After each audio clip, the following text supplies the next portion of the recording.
2 লক্ষ টাকার নাট বল্টু ভারত থেকে আমদানি করেছেন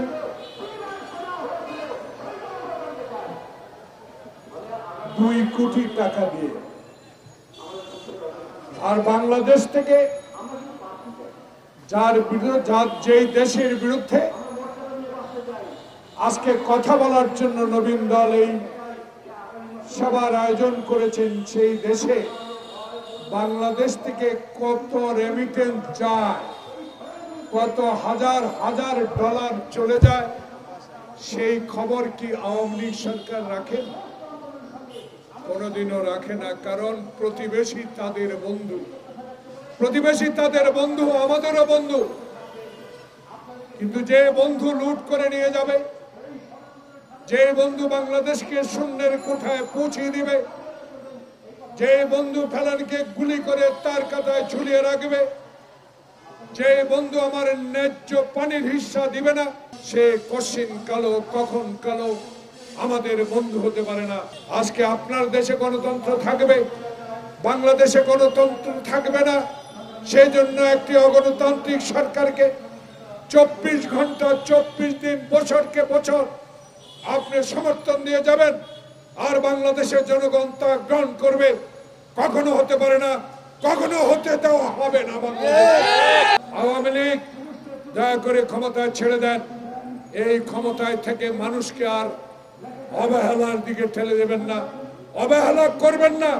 কারণ যে জাতি যুদ্ধ করে দেশ স্বাধীন করেছে হাফ প্যান্ট পরে খালি পায়ে, সেদিন আমাদের অঙ্গীকার ছিল 22 পরিবারের বিরুদ্ধে।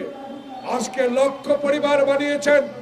আজকে আপনাদের ঘরোয়া লোক এমপি সাহেব যখন সংসদে দাবি করে সরকারি কর্মকর্তার বিরুদ্ধে, দুদকে আজকে রিট করে হাইকোর্টে, তাকে গ্রেপ্তার করা হয় না, তার বিরুদ্ধে তদন্ত করে তাকে আইনের আওতায় আনা হয় না।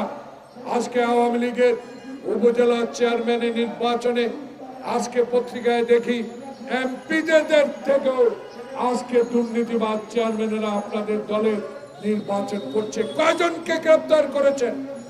কয়জন এমপির বিরুদ্ধে আপনারা তদন্ত করে দুদকে আজকে মামলা দায়ের করেছেন? কারণ করবেন না, করার কারণ নাই। কারণ আপনি অবৈধ অগণতান্ত্রিক সরকার, জনগণের ভোটের সরকার নয়। তাই আধিপত্যবাদের বিরুদ্ধে আজকে এই হত্যার বিরুদ্ধে সীমান্তে আমরা প্রতিবাদ করে যাচ্ছি। বাংলাদেশে গণতন্ত্র প্রতিষ্ঠার আন্দোলনে তারেক রহমানের অবদান অবিস্মরণীয়। তারেক রহমান যে কর্মসূচি দিচ্ছে, সেই কর্মসূচি অক্ষরে অক্ষরে পালন হবে ইনশাআল্লাহ। স্বৈরাচার ক্ষমতায় টিকে থাকে রাষ্ট্রীয় যন্ত্র ব্যবহার করে।